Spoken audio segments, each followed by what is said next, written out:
आज आप हमारे साथ देख रहे हैं एक ऐसी शख्सियत जो शायद दुनिया बदलने का काम करेंगे।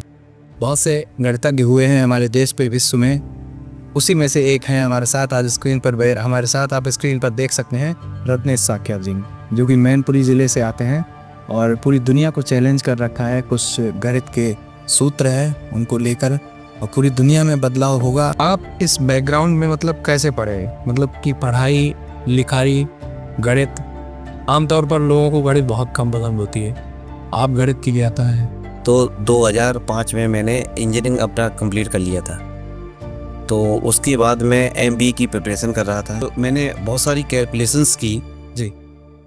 तो उन कैलकुलेशंस के आधार पर मैंने पाया कि 20 से अधिक भी विभाज्यता के नियम बनाए जा सकते हैं। और उस समय जो विभाज्यता के नियम थे या अभी तक जो बुक्स में विभाज्यता के नियम हैं वो प्रत्येक संख्या के लिए अलग अलग हैं। क्योंकि संख्याएं असंख्य है तो विभाज्यता के नियम भी अलग है, असंख्य हो गए। तो इन नियमों को याद रखना, याद करना, समझना, समझाना एक बहुत ही कठिन प्रक्रिया महसूस होता है। तो इसी विचार को लेकर मैंने कैलकुलेशन शुरू की और उसके बाद मुझे सफलता मिली और मैंने एक सूत्र बनाया, जैसा कि मैंने अभी बताया कि उसका नाम मैंने विभाज्यता का महासूत्र। मुझे ऐसा लग रहा है कि कहीं ना कहीं आपने जीरो पर बहुत ज़्यादा रिसर्च की है। देखिए ये जीरो को लेकर और अनंत को लेकर काफ़ी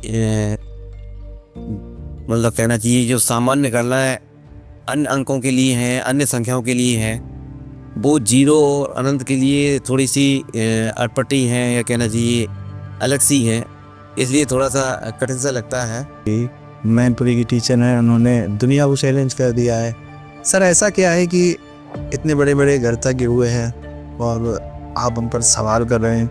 हालांकि सवाल कोई भी कर सकता है, लेकिन उसका आधार क्या है कि आप किस तरह से सवाल कर रहे हैं? उनके जो उन्होंने जो सूत्र बनाए हैं उसे आप कैसे गलत साबित कर रहे हैं? विश्व की किताबों में छोटी संख्या के संबंध में जो ये धारणा सदियों से चली आ रही है वो गलत है। और जो मैंने गणना की है उसके अनुसार दिए गए इन्हीं 3 अंकों से बनने वाली सबसे छोटी संख्या 012 ही होगी।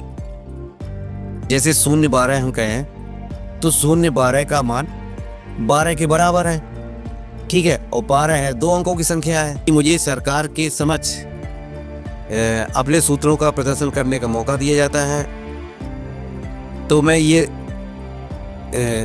दावे के साथ सिद्ध कर दूंगा कि 012 ही इन 3 अंकों से बनने वाली सबसे छोटी संख्या होगी।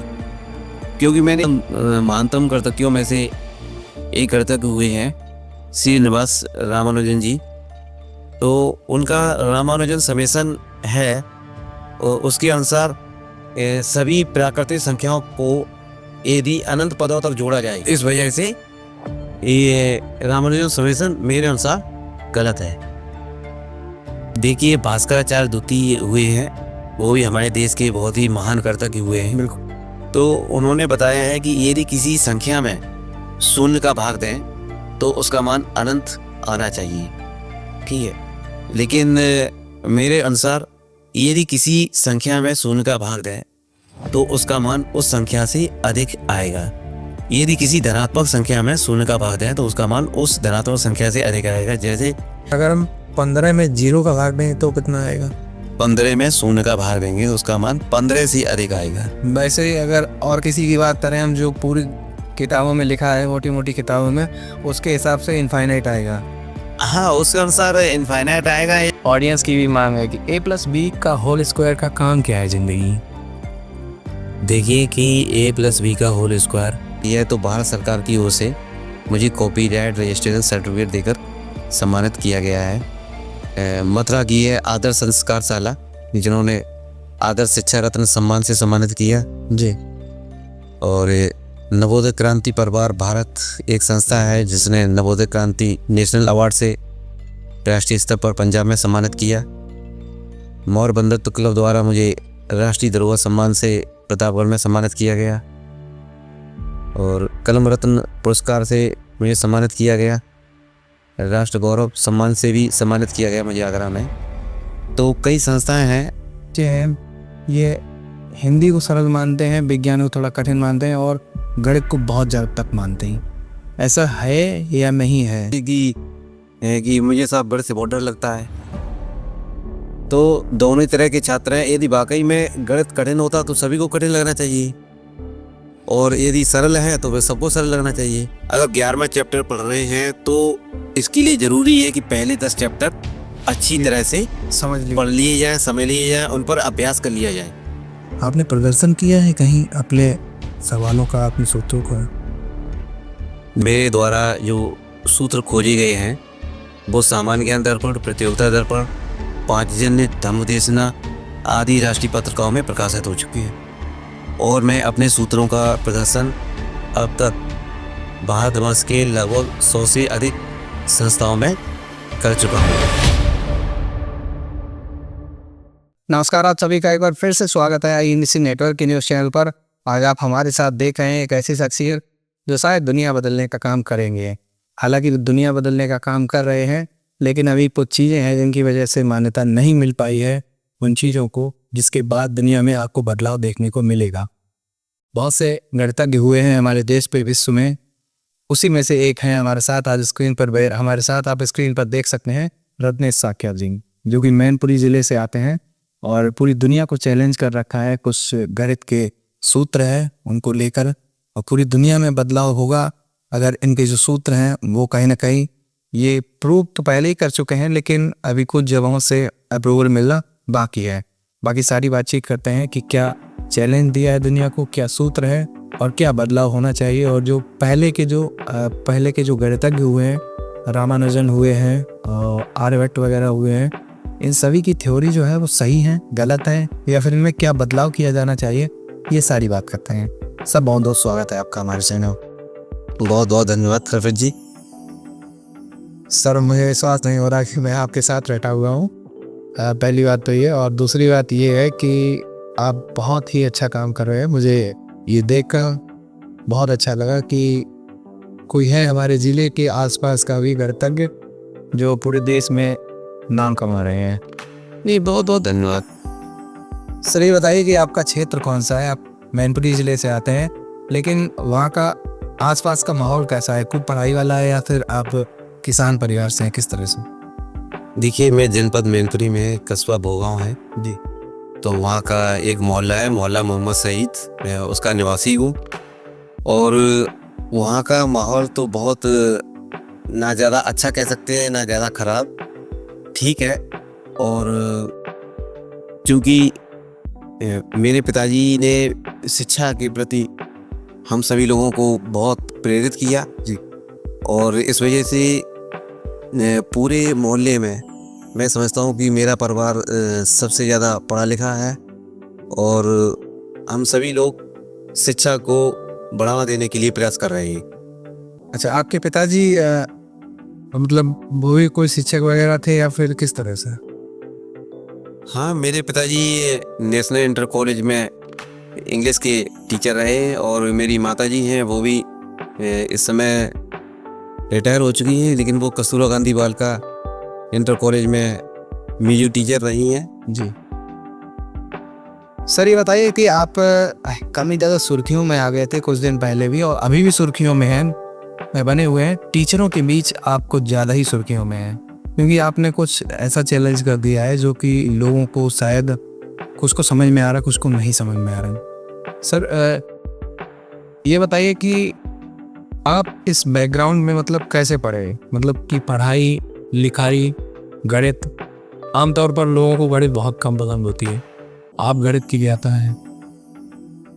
सर देखिए कि बात की जाए यदि गणित की, तो 2005 में मैंने इंजीनियरिंग अपना कंप्लीट कर लिया था।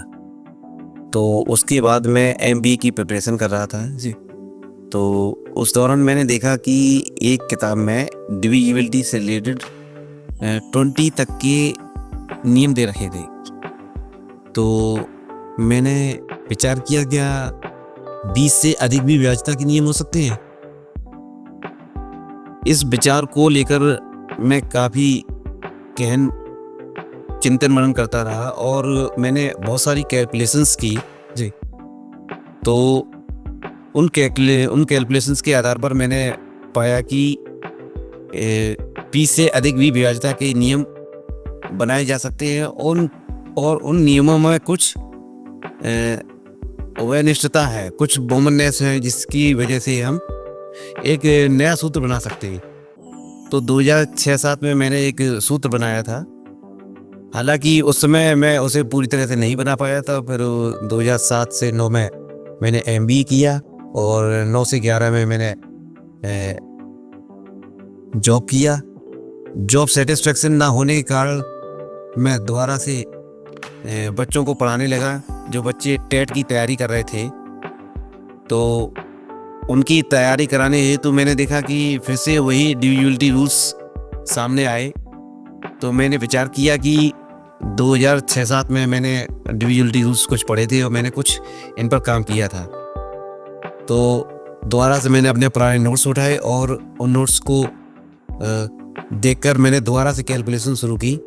और इस बार मैंने जो काम 2006-07 में अधूरा छोड़ा था वो मैंने पूरा किया और एक नया सूत्र बनाया जिसका नाम मैंने विभाज्यता का महासूत्र रखा।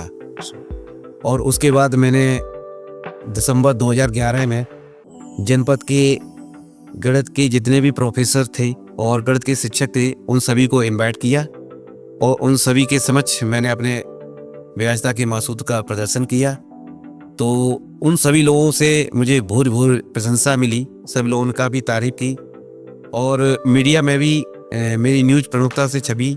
तब से ये कारवां शुरू हो गया।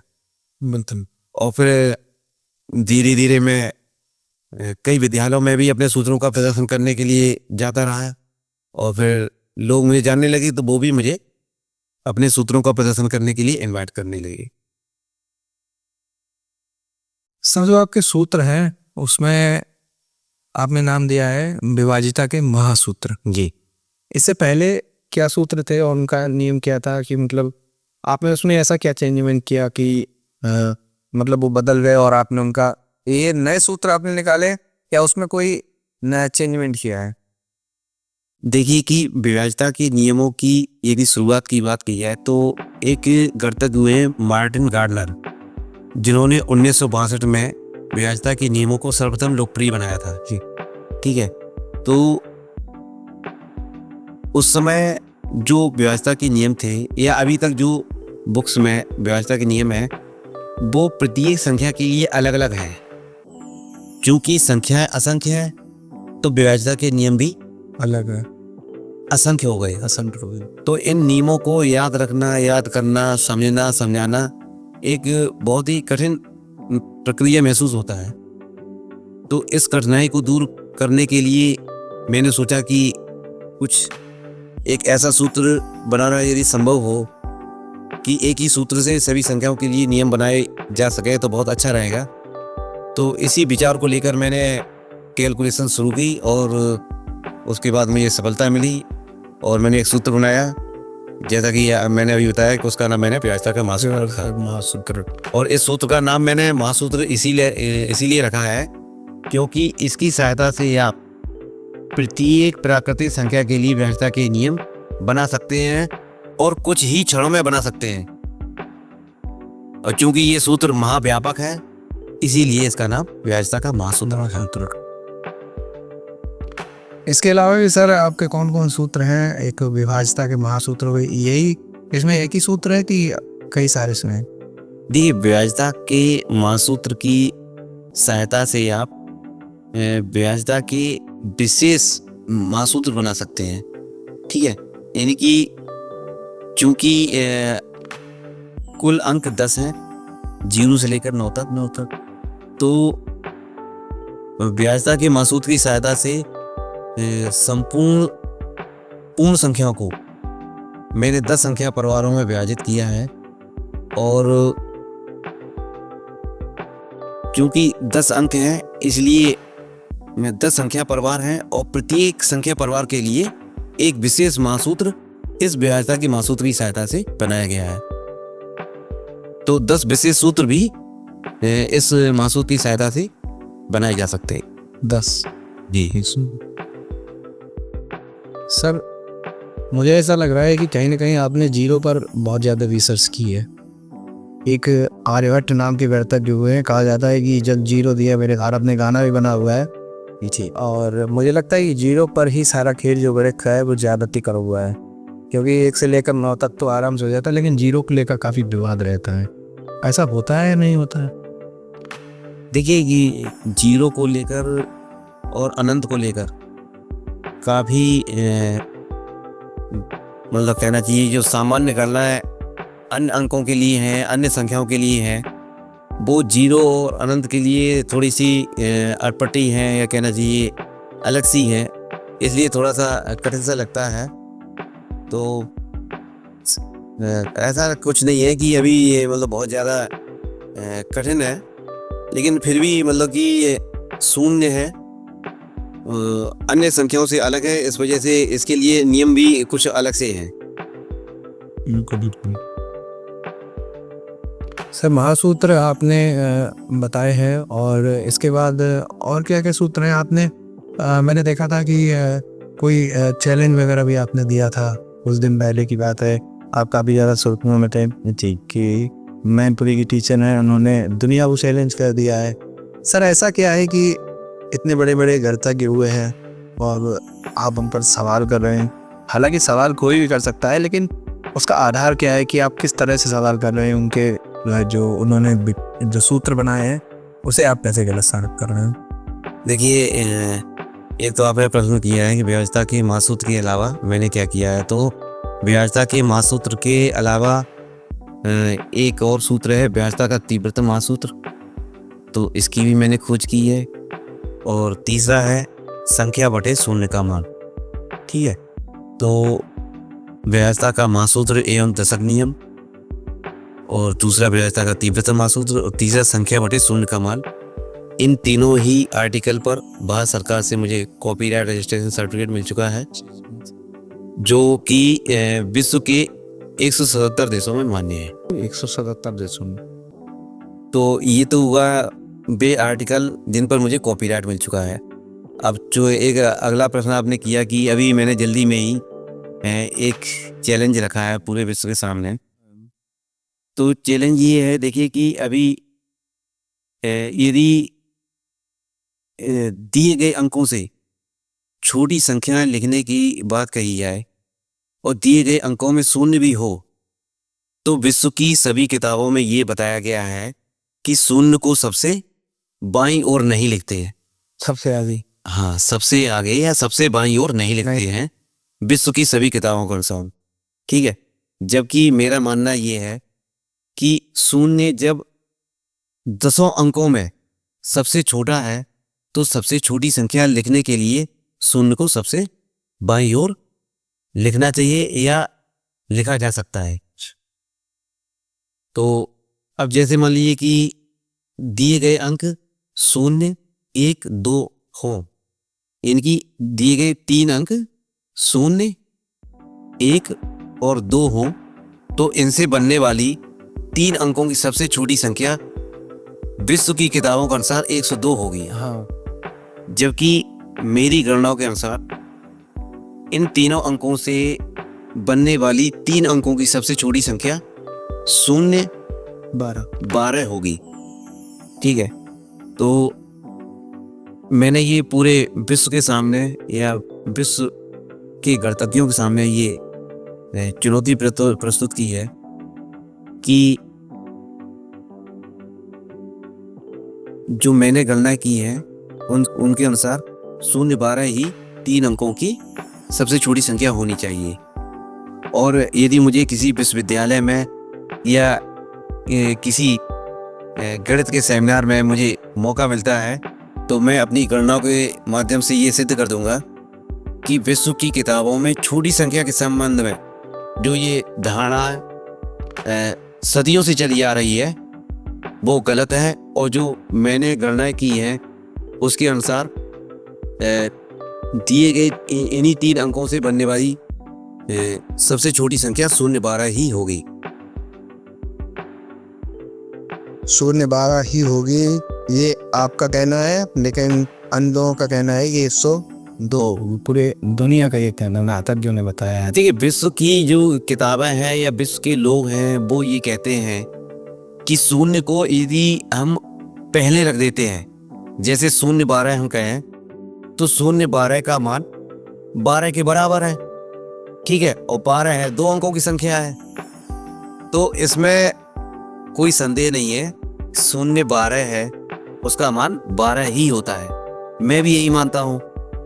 लेकिन ऐसी क्या बात है कि मैं 0 12 को 3 अंकों की सबसे छोटी संख्या मानता हूं, या मैंने ऐसी कौन सी गणनाएं कर ली हैं? इसके लिए मैंने सोशल मीडिया में और समाचार पत्रों में भी न्यूज़ दी थी कि यदि मुझे सरकार के समक्ष अपने सूत्रों का प्रदर्शन करने का मौका दिया जाता है तो मैं ये दावे के साथ सिद्ध कर दूंगा कि 0 12 ही इन 3 अंकों से बनने वाली सबसे छोटी संख्या होगी, क्योंकि मैंने एक नहीं बल्कि कई एक ऐसी गणना कर ली हैं जिनसे मेरी गणना सही सिद्ध होती है और जो सदियों से चली आ रही गणना वो गलत सिद्ध होती है। क्योंकि फिजिक्स में भी हमने कई सारे लॉ पढ़े हैं, उसमें कहा जाता है कि इन्होंने ये नियम दिया, उनके बाद इन्होंने ये गलती उसमें बताई, फिर उसके बाद ये नियम आया उसमें ये गलती बताई, तो बच्चे अक्सर कहते हैं ये सिर्फ सही वाला पढ़ाओ ना गलत वाला क्यों पढ़ा रहे, ऐसे करके होता है। तो कई सारी चीज़ें हैं। अच्छा, ये 0 का है, अगर 1 का गुणा हम मान लेते हैं, 1 का गुणा अगर हम 0 में करते हैं तो 0 आता है, सही कहा जाता है। बिल्कुल, किसी संख्या में 0 का गुणा करें तो 0 ही आएगा। लेकिन विभाज्यता के हिसाब से, मतलब जो आप सूत्र बता रहे हैं कि 0 है, अगर 0 12 लिख रहे हैं तो वो 12 के बराबर है, ये दुनिया के हिसाब से है। लेकिन आपके हिसाब से वो 3 अंकों की संख्या है 0 12, तो 0 का मान 0 ही रहेगा या फिर उससे बड़ा हो सकता है? नहीं, देखिए कि 0 का मान 0 ही रहेगा, ठीक है। तो एक बहुत ही अब ये है कि 0 को अगर आगे लगा देते हैं तो 0 का मान खत्म बिल्कुल। नहीं, देखिए विश्व के जो भी किताबें हैं या कर्तज्ञ हैं उनका यही मानना है कि किसी भी संख्या के आगे हम 0 लगा देते हैं तो उसका मान कुछ होता नहीं होता, ठीक है। जैसे मान लीजिए कि अभी जो चर्चा चल रही है हमारे आपकी 0 12 है, यदि हम 12 के आगे 0 लगाते हैं तो उसका मान 12 ही होगा, और 12 है 2 अंकों की संख्या है, और चूंकि 12 2 अंकों की संख्या है इसलिए इसे 3 अंकों की संख्या माना नहीं जा सकता। तो इसी बीच में जो बारीक अंतर है या जो छिपी हुई बात है, तो यही मैं सरकार के समक्ष और गणतज्ञों के समक्ष मैं रखना चाहता हूँ कि ऐसी क्या बात है कि 0 12 को मैं 3 अंकों की संख्या मानता हूँ या इन दिए गए 3 अंकों की सबसे छोटी संख्या मानता हूँ। बिल्कुल। अच्छा, आपका ये तो हो गया, हमने बात कर ली विभाज्यता के लो महासूत्र हम पर बात कर ली, 0 12 पर हमने बात कर ली, 0 का जो मान है इस पर बात कर ली। इसके बाद इनफाइनाइट जो है वो भी बहुत ज़्यादा चर्चा में रहता है गणित के साथ। हम भी पढ़ते थे 10th में, तो हम भी टीचर से अक्सर सवाल कर रहे थे कि इनफाइनाइट का कोई मान नहीं होता क्या? देखिए, इनफाइनाइट मीन्स ही है अनिश्चित, ठीक है। तो अब जो अनिश्चित है तो उसे निश्चित कैसे कहा जा सकता है? तो इनफाइनाइट का मान अनिश्चित है, इसीलिए उसे अपरिभाषित भी कहा गया है। बिल्कुल। अच्छा, आपका और भी कोई सूत्र है इसको लेकर मतलब कोई आप चैलेंज कर रहे हो? और किसी भी देखिए कि चैलेंज तो नहीं, लेकिन एक मैं बताना चाहता हूँ कि भारत के क्या कहूँ मैं, पूरे विश्व के ही महानतम कर्तज्ञों में से एक कर्तज्ञ हुए हैं श्रीनिवास रामानुजन जी। तो उनका रामानुजन समेशन है और उसके अनुसार सभी प्राकृतिक संख्याओं को यदि अनंत पदों तक जोड़ा जाए तो उसका योगफल -1/12 होगा।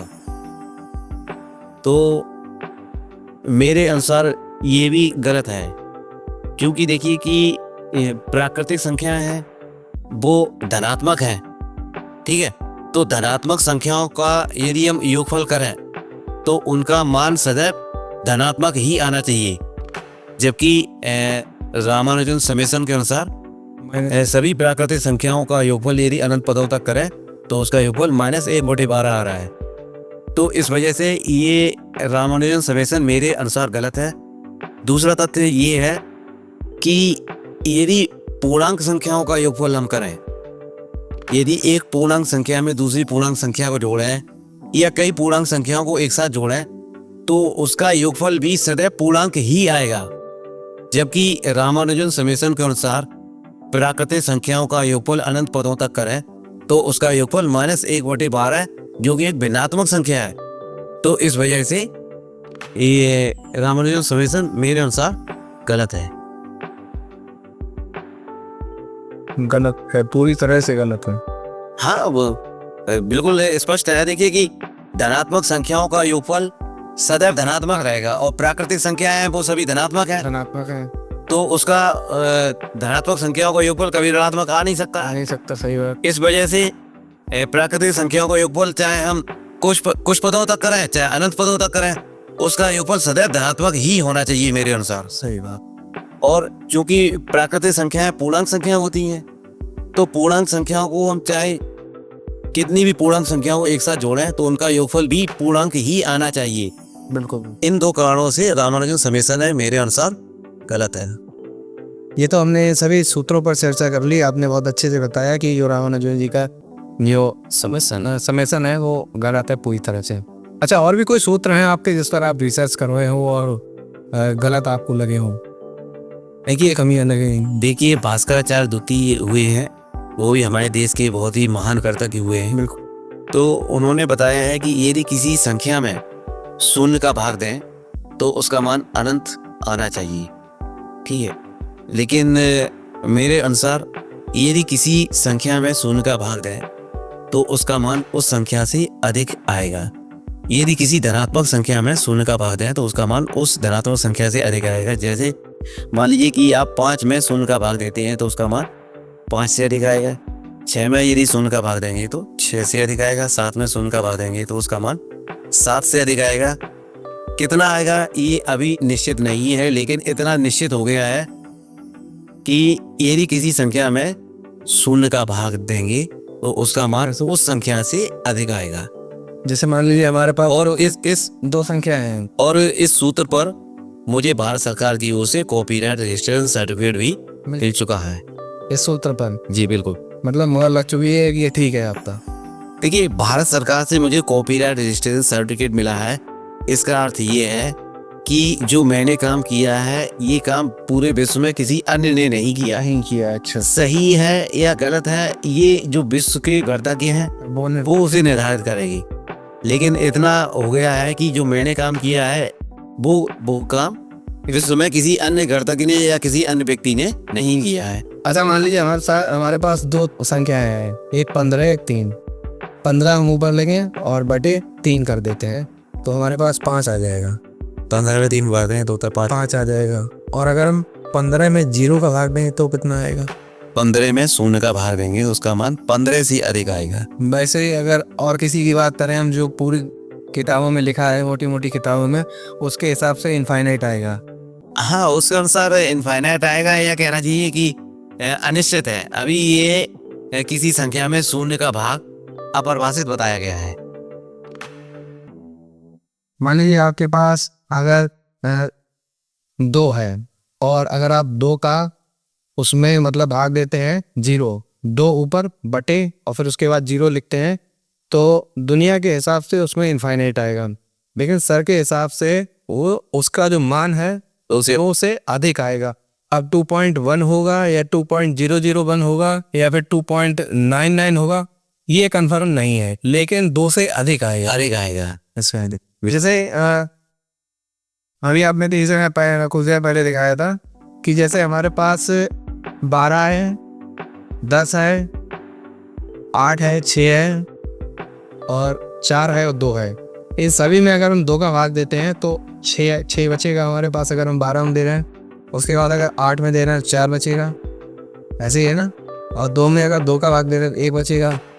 और अगर हम 0 में 12 में शून्य का भाग देंगे और का मान 12 से अधिक है। 12 से अधिक आएगा, इस तरह से। तो ये सारी चीज़ें हैं। अब ये चीज़ें कितनी आपको सही लग रही हैं, ये भी कमेंट करते रहिए। और ये बताइए कि आप इतना अच्छा काम कर रहे हैं, और मेरे हिसाब से भी कहीं ना कहीं मुझे भी लगा कि हाँ, जब आपसे मिले तब मुझे लगा कि हाँ, उन सूत्रों में गलती है। वरना हाई स्कूल से लेकर इंटर में पढ़ाई कर ली, तब तक वही चलते रहे। अभी तक ऐसा कुछ सामने नहीं आया। जो पढ़ा दिया सो पढ़ लिया। ये बताइए सर, हमने एक चीज़ पढ़ी है, मतलब काफ़ी डाउट रहते हैं मन में, और कई बार लोग मजाक में ही पूछ देते हैं। और आप आज मेरे साथ बैठे हैं तो मुझे मौका मिल गया। अभी तक कोई टीचर मुझे मतलब समझ में भी नहीं आया कि इनसे पूछा जाए, नहीं आपसे पूछ रहे हैं। ऑडियंस की भी मांग है कि a+b का होल स्क्वायर का काम क्या है ज़िंदगी। देखिए कि a+b का whole square equal to a² + b² + 2ab। हम बिल्कुल, है ना। तो ये 6th स्टैंडर्ड में ही एक फॉर्मूला है, ठीक है।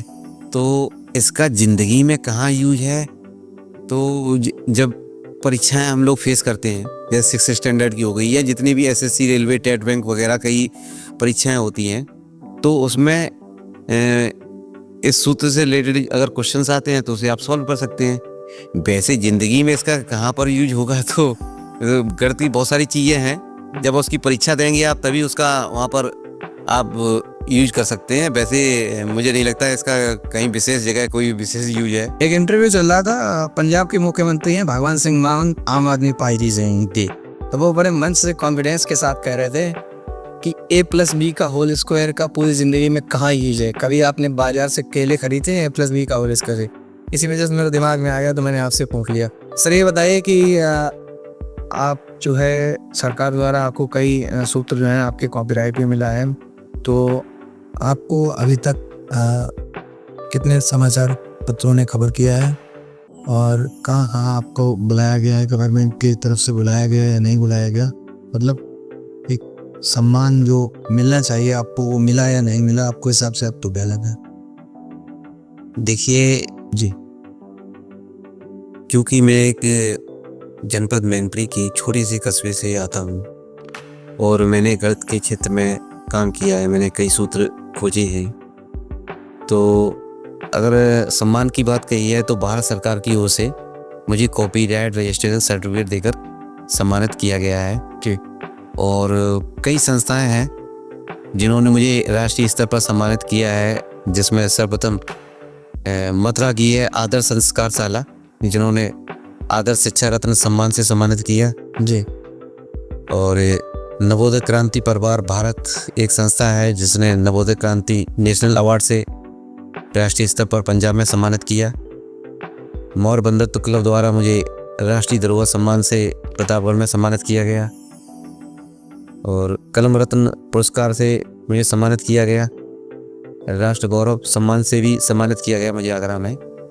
तो कई संस्थाएं हैं जिन्होंने मुझे राष्ट्रीय स्तर पर सम्मानित किया है।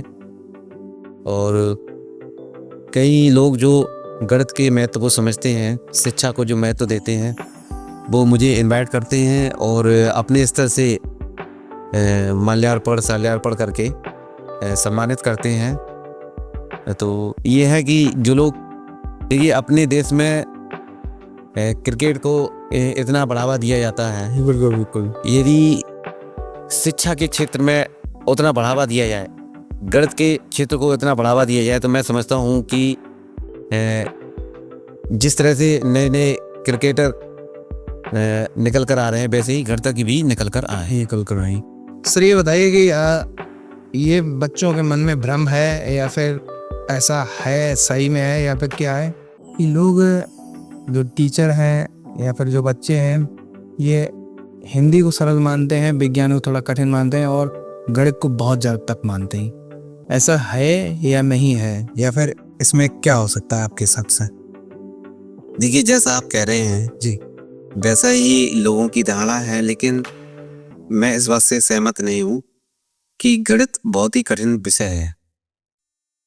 मैंने ये अनुभव किया है और संभवतः आपने भी अनुभव किया होगा कि दो तरह के छात्र होते हैं। कुछ छात्र ऐसे होते हैं जो कि गणित को बहुत पसंद करते हैं और दूसरी तरफ छात्र वे होते हैं कि मुझे साहब गणित से बहुत डर लगता है।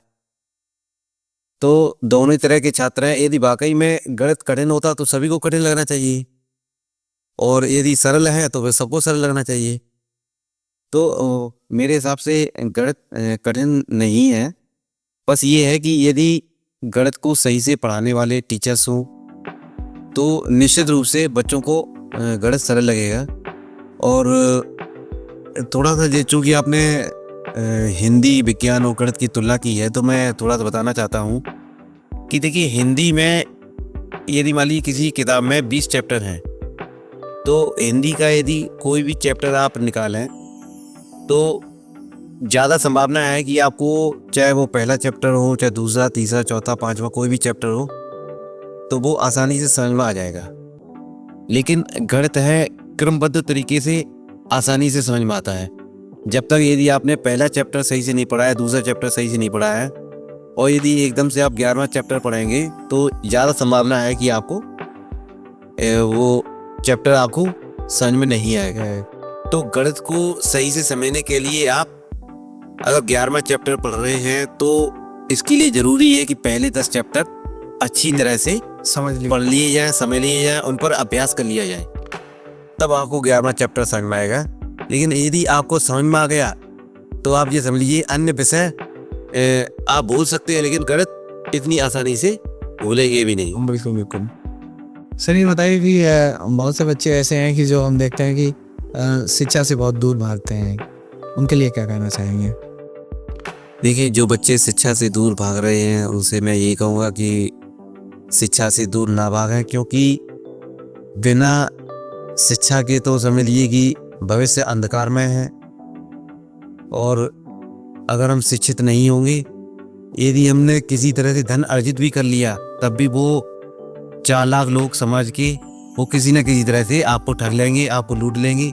इसलिए शिक्षित होना बहुत ज़रूरी है और हमें एक दूसरे को शिक्षित करना भी चाहिए, जागरूक करना चाहिए कि जिससे कि समाज में सभी लोग आगे बढ़ सकें और शिक्षित हों। जी सर, अभी आप मतलब आप भी मुझे लगता है अध्यापक हैं और पढ़ा रहे हैं। कितने बच्चों को आप पढ़ाते हैं और जो बच्चे अभी पढ़ रहे हैं उनको क्या संदेश देते हैं सही? देखिए मैं वर्तमान समय में पूर्व माध्यमिक विद्यालय जगतपुर सुल्तानगंज में सहायक अध्यापक गणित के रूप में कार्यरत हूँ और जो बच्चे पढ़ रहे हैं मैं उन सभी से ये कहना चाहता हूँ कि देखिए कि एक समय था कि हम लोग गुलाम थे, तो हमारे लिए सबसे बड़ी समस्या थी कि हम किसी तरह से स्वतंत्र हों।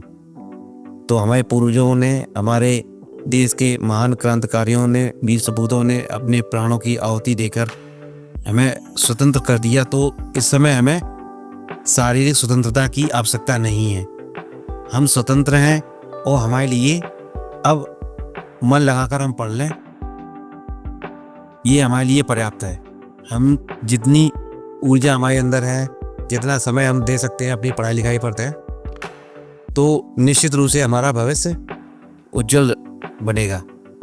और बच्चों से मैं यही कहना चाहता हूँ कि जो बच्चे पढ़ना चाहते हैं, आगे बढ़ना चाहते हैं, नौकरी करना चाहते हैं, तो अपने लक्ष्य निर्धारित करें और उन लक्ष्यों को छोटे छोटे लक्ष्यों में विभाजित करें और उन लक्ष्यों को धीरे धीरे प्राप्त करें। और जिस व्यक्ति जैसा आप बनना चाहते हैं उस व्यक्ति से मिलें और उसने किस तरह से सफलता प्राप्त की है तो उससे जानें और उसके पद चिन्हों पर चलने की कोशिश करें। तो मैं ये समझता हूँ कि निश्चित रूप से आपको सही मार्गदर्शन मिलेगा और आप निश्चित रूप से सफल होंगे। सर एक चीज़ बताइए कि अभी के टाइम पर हम देखते हैं, पहले तो ऐसा नहीं था कि घर बैठे पढ़ाई हो जाए, अब विद्यालयों में जाना ज़रूरी था। आज का टाइम जो है वो कहीं ना कहीं ऑनलाइन क्लासेस चलने लगी। और तो आपके हिसाब से आपको क्या लग रहा है कि ऑनलाइन क्लासेस से पढ़ाई बेहतर हो सकती है या फिर हम जब शिक्षक और विद्यार्थी आमने सामने बैठे हों वो टाइम पढ़ाई बेहतर हो सकती है? क्योंकि आजकल ऑनलाइन क्लासेस को ज़्यादा बढ़ावा दिया गया है, कहीं ना कहीं मुझे लगता है ऐसा। देखिए कि आजकल ऑनलाइन जो एजुकेशन चल रही है उसमें भी बहुत अच्छी प्लेटफॉर्म है, बहुत अच्छी कोचिंग संस्थाएं हैं, बहुत सारे लोग बाग हैं जो कि बहुत अच्छा पढ़ाते हैं। तो जिनके पास समय नहीं है, ठीक है, मतलब जो लोग face to face coaching join नहीं कर सकते हैं या जिनके पास बहुत कम समय है, तो उनके लिए ऑनलाइन प्लेटफॉर्म बहुत अच्छा है। लेकिन यदि संभव है, यदि आपके पास समय है, तो आप किसी टीचर से पढ़ें तो ज़्यादा बेहतर रहेगी। क्यों, देखिए ऑनलाइन क्लासेस में मान लीजिए कि सामने वाले बंदे ने आपको पढ़ाया, आपको समझ में आ जाता है, बहुत अच्छी बात है, लेकिन नहीं समझ में आता है तो एकदम से आपके डाउट क्लियर नहीं हो सकते हैं। लेकिन यदि आप किसी टीचर से फेस टू फेस पढ़ते हैं तो ऑन द स्पॉट आप अपने डाउट क्लियर कर सकते हैं। तो दोनों ही प्लेटफॉर्म अच्छे हैं। अब जैसी परिस्थिति है, यदि आपके पास समय कम है तो आप ऑनलाइन प्लेटफॉर्म से अपनी स्टडी कर सकते हैं, और यदि समय है तो आप किसी अच्छे टीचर से पढ़िए तो ज़्यादा अच्छे रिजल्ट आ सकते हैं।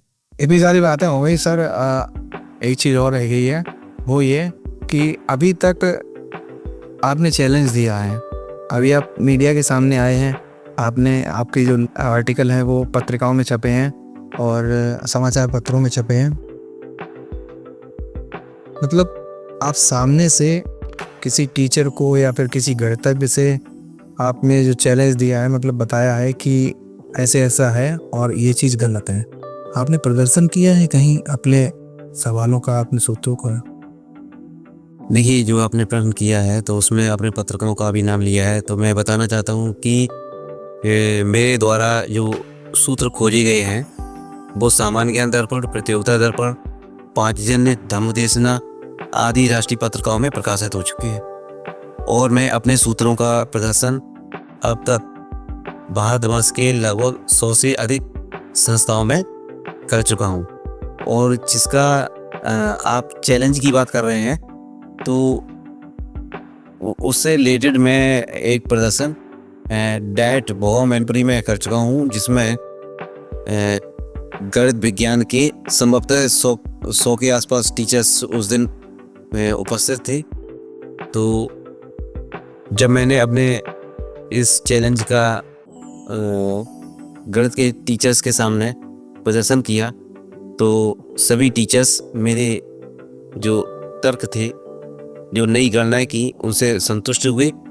तो मुझे काफ़ी खुशी मिली कि मैंने जो गणनाएं की हैं और उनसे सभी टीचर्स संतुष्ट हैं। तो मुझे और बल मिला और मैंने फिर पूरे विश्व के सामने ये चैलेंज रखा है। तो अब देखते हैं कि यदि मुझे सरकार के समक्ष और किसी गणितज्ञों की कार्यशाला में अगर यदि मौका मिलता है तो मैं ये सिद्ध करके दिखाऊंगा कि विश्व में सदियों से जो गणित की पुस्तकों में चला आ रहा कॉन्सेप्ट है, शून्य को सबसे बाईं ओर ना लिखने का कॉन्सेप्ट है, वो गलत है। और क्यों गलत है? तो देखा आप लोगों ने किस तरह से सर ने अपने जो सूत्र हैं, विभाज्यता के महासूत्र और भी जो सूत्र हैं उनको बताया, किस तरह समझाया आपको, और उनमें क्या क्या गलतियां हैं। रामानुजन जो बहुत बड़े गणितज्ञ हुए हैं अपने भारत देश के, उनके सूत्र को भी कहीं ना कहीं गलत ठहरा दिया है अपने अनुसार। और जब आप इस चीज़ को बहुत अच्छे से समझेंगे तो मुझे भी लगता है कहीं ना कहीं सर जो है वो सही है और रामानुजन जी गलत हैं। हालांकि उन पर इस तरह से पूरी तरह से आरोप ये नहीं है कि वो गलत हैं, हम ही सही हैं, लेकिन होता है कि उस टाइम पर वो चीज़ ना आई हो सामने, आज सर ने वो चीज़ पकड़ ली है उनकी गलती और वो बताई है। और भी कई सारे सूत्र हैं सर के जो कि आपके सामने आएंगे, और आपको बता दें कि कई जगह पर कॉपीराइट भी मिला है इन चीज़ों का कि अभी तक ऐसा कुछ नहीं हुआ। सर को कई जगह सम्मानित किया गया है और जो टीचर्स हैं उन्होंने भी प्रोत्साहन किया है सर का कि आप सही जा रहे हैं। तो ये सारी चीज़ें थी इस वीडियो में, आपने जाना समझा कि गणित के विभाज्यता के जो महासूत्र है वो किस तरह से आपके जो सवाल हैं उन्हें अच्छा बना सकते हैं, आपकी जो पढ़ाई है उसे और ज़्यादा आसान कर सकते हैं। तो ये सारी चीज़ें रही इस इंटरव्यू में। आपको क्या खास लगा नीचे कमेंट बॉक्स में ज़रूर बताइए। और एक सबसे ज़रूरी बात, जो सर के जो वीडियो के एक्सप्लेनेशन है, यहाँ हम लोगों ने बातचीत की है, उसमें आपको समझाया है लेकिन आप कॉपी पर समझिए। इस वीडियो के डिस्क्रिप्शन में आपको एक लिंक मिलेगी, ऊपर जाकर वीडियो को देखिए, समझिए कि आखिर असली सच्चाई क्या है। तो बहुत बहुत धन्यवाद सर आपका, अपने इतना कीमती समय दिया हमें यहाँ आकर, और आप सभी का भी बहुत बहुत धन्यवाद इस वीडियो को देखने के लिए। बहुत बहुत अर्पित जी, बहुत बहुत धन्यवाद। और आपको धन्यवाद देने के साथ साथ मैं उन सभी अपने साथियों का भी धन्यवाद अदा करना चाहता हूँ जो मुझे शुभकामनाएं देते हैं, बधाई देते हैं और मेरा मनोबल बढ़ाते हैं। और ख़ासतौर से मैं अपने माता पिता का भी धन्यवाद देना चाहता हूँ जिन्होंने मुझे शिक्षा के प्रति सदैव प्रेरित किया, अच्छी आदतें विकसित करने के लिए सदैव प्रेरित किया। और मैं आज अपने शिक्षा के पथ पर और अच्छी आदतों, अच्छे स्वभाव के साथ मैं आगे बढ़ रहा हूँ। और साथ ही मैं अपने स्टाफ के साथियों को भी धन्यवाद देना चाहता हूँ, ख़ासतौर से मेरे जो